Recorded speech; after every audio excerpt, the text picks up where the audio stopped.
जय Hind defence lovers. आज की टॉप हेडलाइंस कुछ इस प्रकार है। आर्मी के पहले अपाचे हेलीकॉप्टर्स डिप्लॉय होंगे पाकिस्तान सीमा के पास। महिंद्रा के अरमाडो व्हीकल्स पहुंचे राजौरी सेक्टर। भारतीय विदेश मंत्री के मुताबिक पाकिस्तान अपनी हालत के लिए खुद जिम्मेदार। डीआरडीओ द्वारा विकसित किए गए 1,42,000 करोड़ रुपए से भी अधिक की कीमत वाले सिस्टम्स को रक्षा मंत्रालय की तरफ से मिली मंजूरी। और भारत ने वरुण अस्त्र टॉर्पेडो को किया था लाइव वॉरहेड के साथ टेस्ट।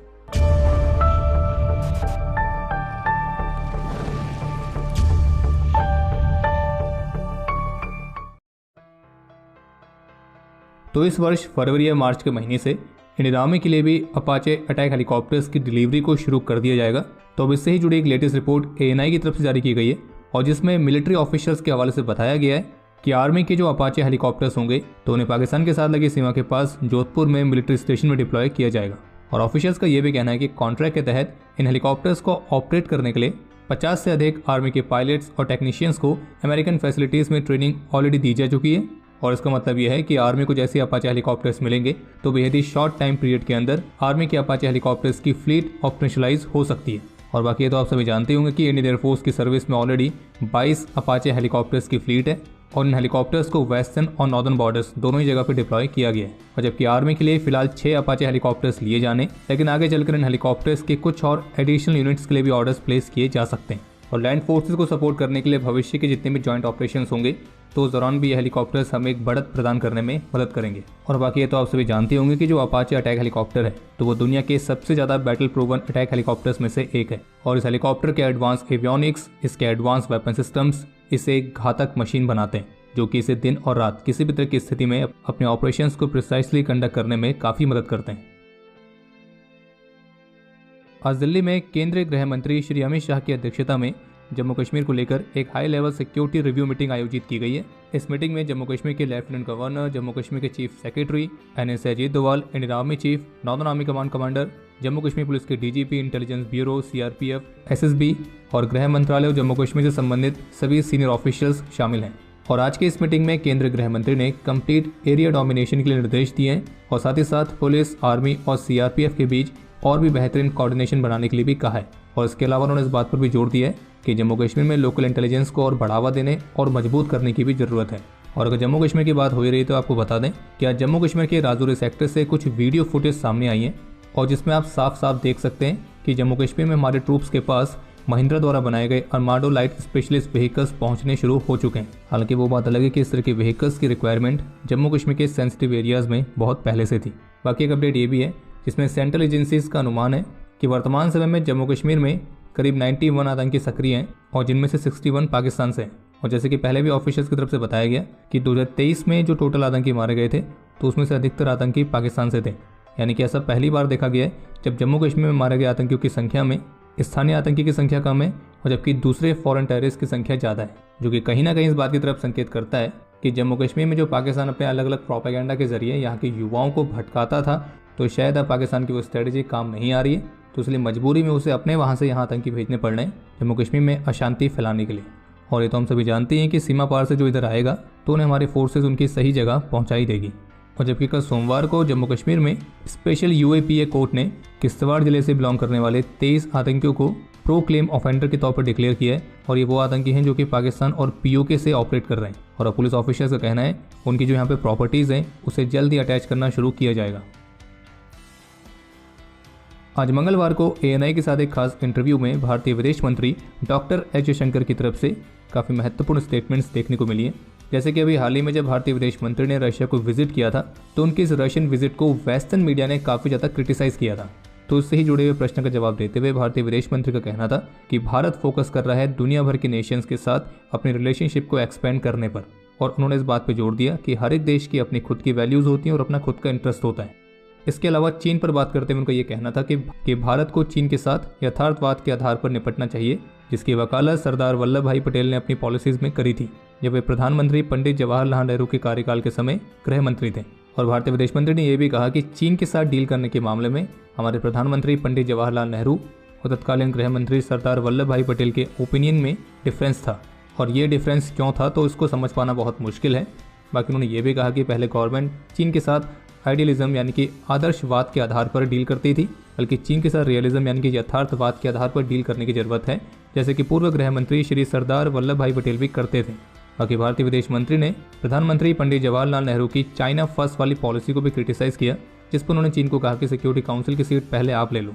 खैर, इसके अलावा इस इंटरव्यू के दौरान जब उनसे पूछा गया कि क्या भारत माइंड गेम्स के मामले में चीन से हमेशा हारा है, तो भारतीय विदेश मंत्री का कहना था कि उन्हें ऐसा नहीं लगता कि हम हमेशा हारे हैं, लेकिन हाँ कई ऐसे पॉइंट्स हैं, खास करके हम बात करते हैं जब उन पार्ट्स की जो कि अब पास्ट बन चुके हैं, तो ये समझ पाना बहुत ही मुश्किल है। और बाकी मौजूदा भारत सरकार चीन के साथ रियलिज्म यानी कि चीज़ें जैसी एक्चुअल में हैं बिल्कुल उसी के आधार पर डील कर रही है। और जबकि इसी दौरान पाकिस्तान पर भी बात करते हुए उन्होंने इस बात की तरफ संकेत दिए कि भारत पाकिस्तान के साथ डील करने को तैयार नहीं है जब तक कि पाकिस्तान एक आतंक मुक्त अनुकूल माहौल नहीं बनाता है। और भारतीय विदेश मंत्री का कहना था कि नई दिल्ली अपने पश्चिमी पड़ोसी के साथ उन शर्तों पर व्यवहार नहीं करेगी जहाँ पे आतंकवाद की प्रथा को वैलिड माना जाता है। उनका यह भी कहना था कि पाकिस्तान अभी से नहीं बल्कि कई दशकों से क्रॉस बॉर्डर टेररिज्म को भारत में लाना चाह रहा है, जो कि पाकिस्तान की कोर पॉलिसी भी है, लेकिन अब हमने इस खेल को ना खेलकर इसे इररेलेवेंट बना दिया है। और ये ऐसा मामला नहीं है कि हम अपने पड़ोसी के साथ डील नहीं करेंगे, क्योंकि आखिरकार एक पड़ोसी तो पड़ोसी ही होता है, लेकिन बात यह है कि हम उन शर्तों के आधार पर डील नहीं करेंगे जो कि वे निर्धारित करते हैं, जहाँ पे आतंकवाद को वैलिड और प्रभावी माना जाता है। बाकी उनका यह भी कहना था कि पाकिस्तान का फ्यूचर पाकिस्तान के एक्शंस और उनकी चॉइसेस के आधार पर निर्धारित होगा, क्योंकि कोई भी डिफिकल्ट सिचुएशन पर एकदम से बिना किसी कारण के नहीं पहुंचता है, तो ये पाकिस्तान पर ही है कि वो इससे बाहर निकलने का रास्ता कैसे ढूंढता है। और बाकी रशियन विजिट को लेकर जो वेस्टर्न मीडिया के अलग अलग रिएक्शन आया था, तो उस पर भारतीय विदेश मंत्री ने एक बात और करी कि अगर लोग मुझे पढ़ नहीं सकते हैं तो इसका मतलब यह है कि मेरे माइंड गेम्स काम कर रहे हैं। और भारत और रशिया की पार्टनरशिप को एलिब्रेट करते हुए उनका कहना था कि ये रिश्ता मजबूत और स्थिर है, और भारत ने हमेशा ही रशिया के साथ अपने संबंधों को महत्वपूर्ण और स्थिर रखा है। यानी कि आसान शब्दों में उनके कहने का मतलब यह है कि अगर भारतीय विदेश मंत्री रशिया के विजिट पर गए थे तो यहाँ पे भारत ने कुछ अलग सा नहीं किया है, बल्कि भारत ने शुरू से ही एक इंडिपेंडेंट फॉरेन पॉलिसी को फॉलो किया है, और भारत वही करता है जो उसके राष्ट्र हित में होता है। DRDO chairman doctor Sameer V Kamat की तरफ से देश के सभी डिफेंस साइंटिस्ट को इस बात का आग्रह किया गया कि वे भारत की आर्म्ड फोर्सेस के लिए एडवांस और क्रिटिकल टेक्नोलॉजीज को विकसित करने में ज़्यादा फोकस करें, और उन्होंने खास तौर पर कुछ ऐसे कॉम्प्लेक्स सिस्टम्स को विकसित करने पर फोकस करने के लिए भी कहा है जो कि अपनी तरह के पहले होंगे और जो डिफेंस टेक्नोलॉजी के मामले में भारत को आत्मनिर्भर और एक ग्लोबल लीडर भी बनाएंगी। और डीआरडीओ चीफ ने पिछले साल टेस्ट किए गए हैवी वेट टॉर्पीडो वरुणास्त्र के बारे में बात करते हुए ये कहा कि इस टेस्ट के दौरान एक लाइव वॉरहेड से अंडर सी टारगेट को डिस्ट्रॉय किया गया था, और जो कि उनके मुताबिक पूरी दुनिया में संभावित रूप से इस तरह का पहला डेमोन्स्ट्रेशन था। और डीआरडीओ चेयरमैन की तरफ से भी कहा गया कि भारतीय रक्षा मंत्रालय की तरफ से डीआरडीओ द्वारा विकसित किए गए प्रोडक्ट्स के इंडक्शन के लिए 1,42,000 करोड़ रुपीस से भी अधिक के प्रस्तावों को मंजूरी दी गई थी। और अब तक डीआरडीओ इंडियन इंडस्ट्रीज को उनके द्वारा इन हाउस डेवलप किए गए सिस्टम्स के 1,650 टेक्नोलॉजी को ट्रांसफर ऑलरेडी कर चुकी है, और जिसमें से 109 लाइसेंसिंग एग्रीमेंट के तहत ट्रांसफर की गई है। और उनका यह भी कहना था कि डीआरडीओ द्वारा विकसित किए गए ऐसे कई सिस्टम्स हैं जो कि अपने यूजर इवेल्युएशन के फाइनल स्टेज में हैं, और कई ऐसे सिस्टम्स हैं जिनके डेवलपमेंटल ट्रायल्स ऑलरेडी चल रहे हैं। और उन्होंने ये सुनिश्चित किया है कि जो सिस्टम्स यूजर ट्रायल्स के अंडर हैं और जो अपने डेवलपमेंटल ट्रायल्स की फाइनल स्टेज में, तो उन सिस्टम्स को इस वर्ष यानी कि 2024 में यूजर्स द्वारा एक्सेप्ट किया जाएगा, ताकि वो उनकी सर्विस में इंडक्ट होने के लिए तैयार रहें। उन्होंने ये भी बताया कि 141 से अधिक पेटेंट्स हमने अभी तक फाइल किए हैं, और आने वाले वर्षों में ये संख्या और बढ़ेगी। आज मंगलवार की सुबह मणिपुर के मोरे में एक बार फिर से कुछ हिंसक घटना होने की रिपोर्ट सामने आई है, जिससे मिलिटेंट्स के हमले में मणिपुर पुलिस के 4 कमांडोज और एक बीएसएफ का जवान घायल हुआ है। और ऑफिशियल्स के मुताबिक घायल जवानों को ट्रीटमेंट के लिए इम्फाल के RIMS हॉस्पिटल में शिफ्ट किया गया है। बाकी इस हमले के पीछे जो भी थे उनको पकड़ने के लिए पुलिस काम कर रही है, और ऑफिशियल्स का कहना है कि वे जल्द ही पकड़े जाएंगे और उन्हें कानून के अनुसार सजा भी मिलेगी। बाकी इसके अलावा जैसे कि तय था, आज 2 जनवरी से राजस्थान के महाजन में भारत और UAE की आर्मीज की joint military exercise desert cyclone के पहले एडिशन की शुरुआत हो चुकी है, और इस एक्सरसाइज में UAE लैंड फोर्सेस के 45 पर्सनल का कंटिजेंट पार्टिसिपेट कर रहा है, और इंडियन आर्मी के कंटिजेंट को भी मुख्य रूप से मैकेनाइज इन्फेंट्री रेजिमेंट की बटालियंस रिप्रेजेंट कर रही हैं। बाकी इसके अलावा इंडियन आर्मी की सदर्न कमांड के ऑफिशियल ट्विटर हैंडल से एक इमेज पोस्ट की गई थी, और इस इमेज में जो इंडियन आर्मी के ATVs हैं वो कॉन्कर्स ATGM सिस्टम के साथ इक्विप्ड दिखाई दे रहे हैं, यानी कि मोबिलिटी और फायर पावर का एक बेहतरीन कॉम्बिनेशन। और अब समय है आज के इतिहास का।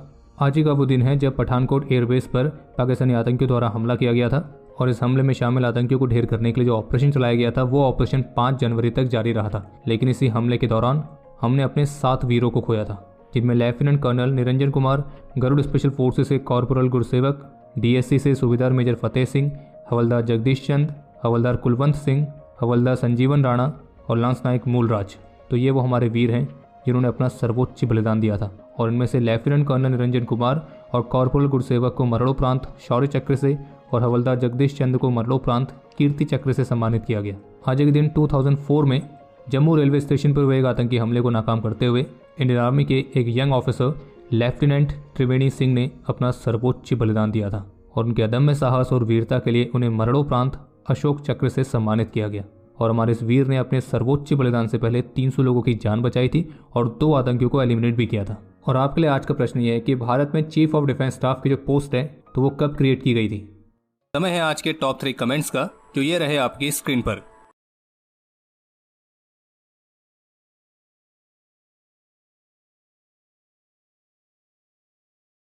तो हमारे आज के इस एपिसोड के लिए इतना ही। उम्मीद है आपको एपिसोड पसंद आया होगा। पसंद आया तो वीडियो को लाइक जरूर करें। कोई भी सुझाव या सवाल हो तो उसके लिए कमेंट सेक्शन ओपन है और squadin.in पे जाके नए डिजाइन्स को चेकआउट करना ना भूलें। हम जल्दी मिलेंगे नए एपिसोड के साथ। तब तक के लिए जय हिंद, जय भारत।